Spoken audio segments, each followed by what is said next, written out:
Cindy Renteria, and I'm happy to be here with you guys. Can you guys believe it? We're already going to be almost moving along to our third week of December. This time is really going by so fast. I hope you guys are still healthy and taking care of each other and staying safe. As we usually do, we start off with our greeting song, and after our greeting song, we go ahead and do our book, and then we move on to our activities. Remember, moms and dads, this is for our older toddlers, so we will be starting with our greeting song. Miss Cindy's here today. Miss Cindy's here today.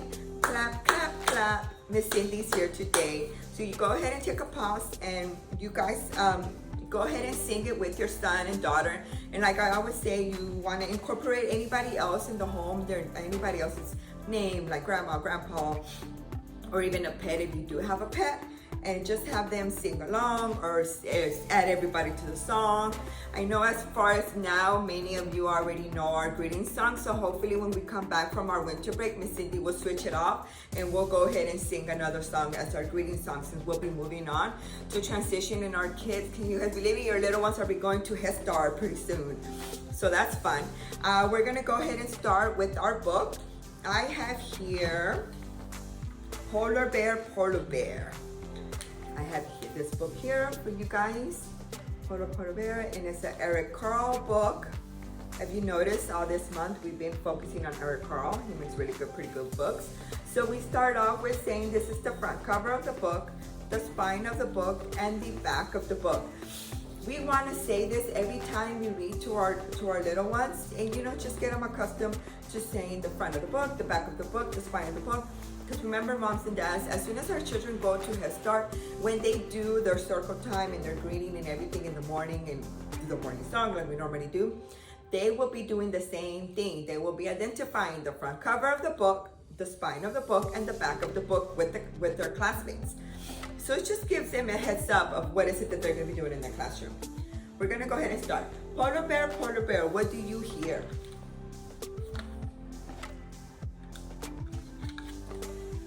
Polar bear, what do you hear? I hear a lion roaring in my ear. Look at this big, beautiful polar bear. Let's look at the lion. Lion, what do you hear? I hear a hippopotamus snorting in my ear. Hippopotamus, what do you hear? I hear a flamingo flooding in my ear. Look at this big blue hippopotamus. When I was younger, Miss Cindy would go to the zoo. This was my favorite animal to go see. I always wanted to go see the hippopotamus. Flamingo, what do you hear? I hear a zebra braying in my ear. Look at this beautiful pink flamingo. Zebra, what do you hear? I hear a boa constrictor hissing in my ear. Hissing. Boa constrictor, what do you hear? I hear an elephant trumpeting in my ear. Look at this big boa. Isn't this a big snake? Elephant, what do you hear? I hear a leopard snarling in my ear. Look at this big old gray elephant. Leopard, what do you see? I hear a peacock jumping in my ear. Look at this beautiful leopard.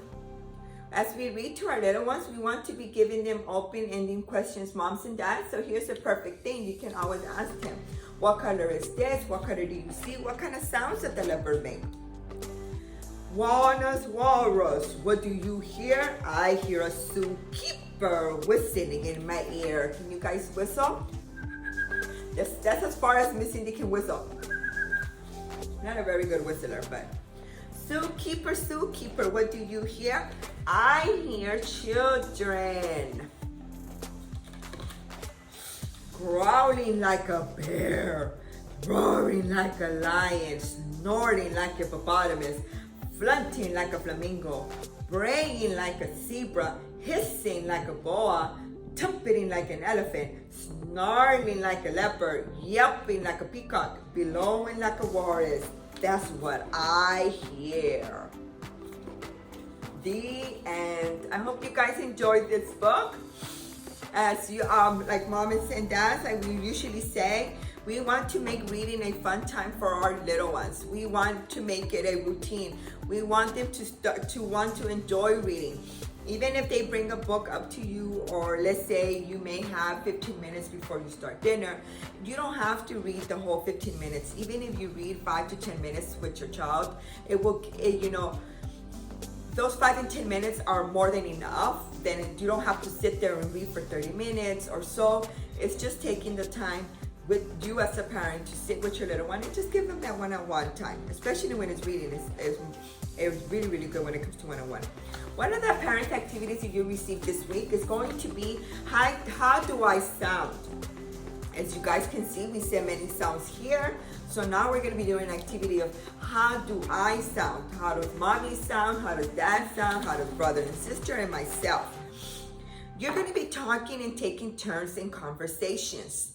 And what's in it for us is going to be social emotional. When your child listens to his recorded voice, he learns about himself and increases his self-esteem when they listen to themselves talk. Also language. Playing and listening and encourages language development. Of course, you're talking, you're listening to each other, you're encouraging language, and that's what we want. We want our children to use their voices and speak.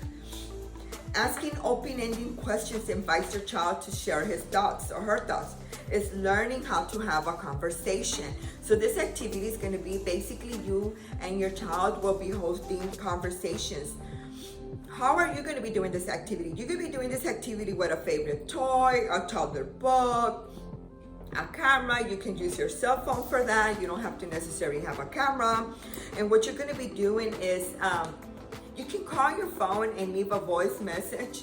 It can be anything. It can be as simple as, hi, good morning, how are you today? I hope you have a beautiful day. Or it can be simple as, I'm on my way, dinner's ready, stopping at the grocery store. Just a simple message. And give your child a chance to hear her or even your voice. And just play it back. Let them listen to it.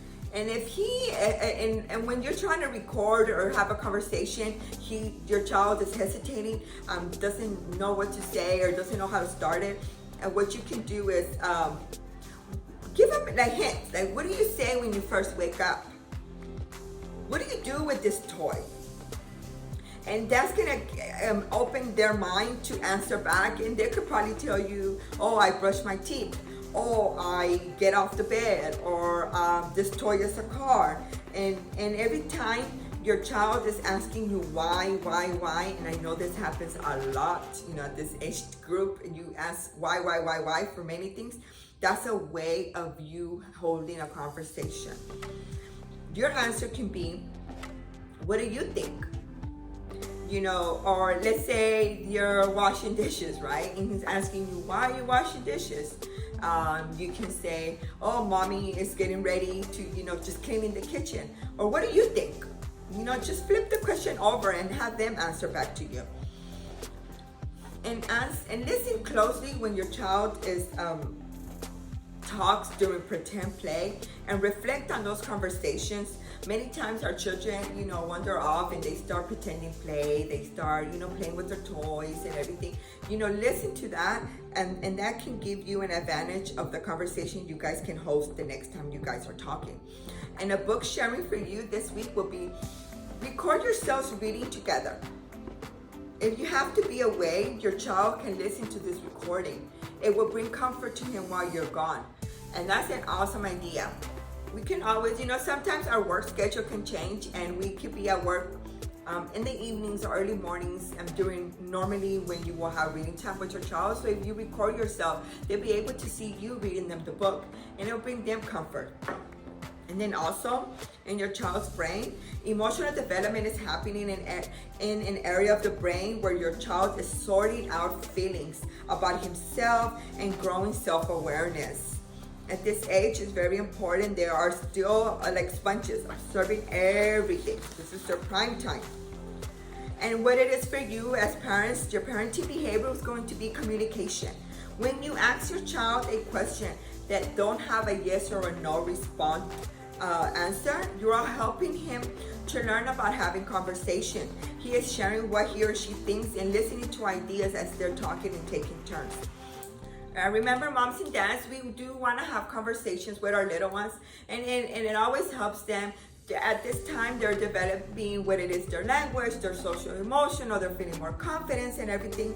So it's important that us as parents to be the ones to initiate the conversation. Just give them the little hint and the little push, and believe me, the conversation will start going. And one of the parent handouts that you will be receiving in this week is going to be choosing age-appropriate toys for toddlers. I know right now, your child is starting to play with toys in a different way. As a baby, he explores the world with his senses. As a toddler, he uses a toy to build, to create, to represent the world and practice new skills. We want to get age-appropriate toys for our little ones. One of the ideas it gives you here is matching toys with your child. Before adding a new toy to your home, ask these questions to yourself. Is this age appropriate? Consider your child's development, consider their skill level, their age, as well as the safety of the size of the toy. Also, what skills will my child learn from this? For pretend play, for example, the best toys are going to be allow your child to use them as he chooses. Make-believe toys are also a good way of helping your child's imagination grow, like being a doctor, being a cook, playing in the kitchen. Well, my child liked this. You got to think about the interests of your child and the temperament, and to see if your child would like this toy before you go ahead and bring it home. Does it fit in our home? Is it a large item like a playhouse? Do you have room to leave it up at all times? Will the toy last? The toy should be a good quality, sturdy, and able to stand frequent use. These are just examples of what it is that you guys can take an initiative before you're buying or purchasing a toy for your home. It just gives you an idea of what to look for when you're purchasing a new toy. And another one could be, and then in the back of your handout, you have toys that build development skills. This gives you the domain that you want to focus, and it gives you for toddlers and preschoolers. Right now, we're still focusing on toddlers. Like for language, we have board books, pop-up books, picture books. For cognitive, which is their brain, they have blocks, large piece puzzles, matching, sorting, alphabet blocks. For social emotional, you have trains, cars, trucks, dolls, play version of phones and vacuums. Fine motor, you have Play-Doh, you have paint, you have markers, chalk. Gross motor when we use our whole hand. Fine motor when we use our fingers. Foot power riding toys, doll strollers, wagons, and rocking horses. Gross motors is everything when we use our whole body, like here, like pushing a doll stroller, like riding a bicycle.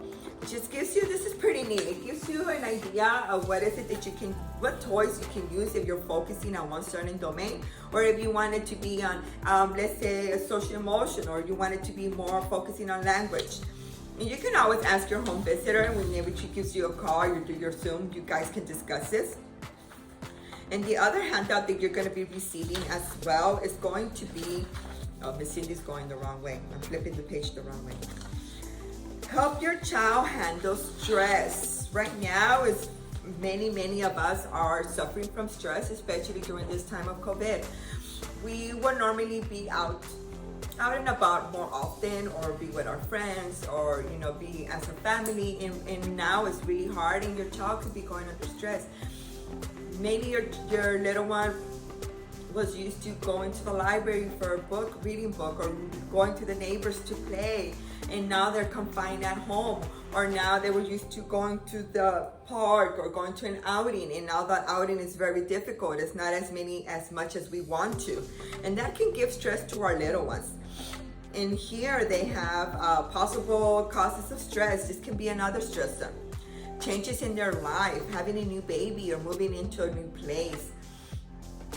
Fears of being in the dark, or strangers or monsters, too much noise in the environment, feeling unloved. This can cause stress, and some signs of stress for your baby or your little one could be headaches, constant stomach aches, anger, aggression, sleep problems, eating too much or too little, being easily upset, loud freaking crying can be some signs of stress.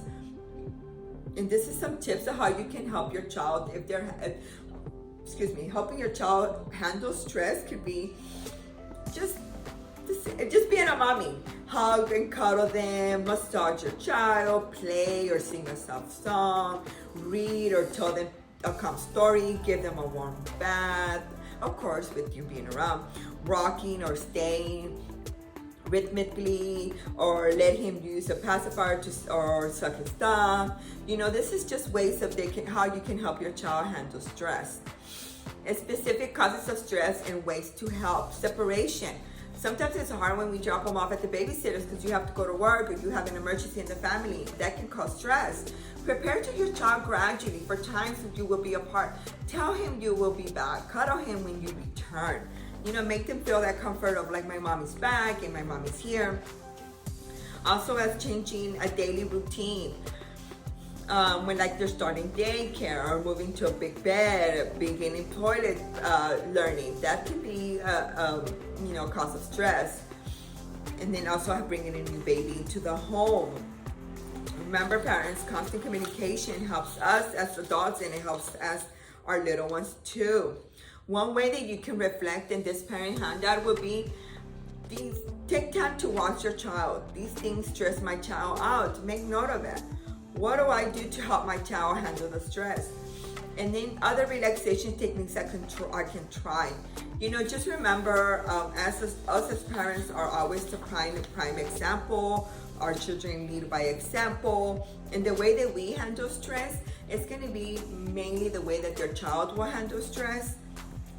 We may think our little ones do not go under stress, but it can happen. Any change or any separation or any new transition in the home can cause stress for your child. So I hope you guys read these parent handouts. It gives you very, very much good benefits. And as always, you can always ask your home visitor if you have any more questions or suggestions, or maybe some things you tried and you want to follow up with us. We are more than happy to get any feedback that we can get. And I hope you guys enjoyed this video. This will be the end of this video. Once again, my name is Miss Cindy Renteria, and I'm always happy, and thank you so much for watching this video and doing activities with your little one. We're almost half of the school year, moving along, and it makes me happy to be a part of it. And thank you so much, guys. Remember, please stay safe and healthy. Bye.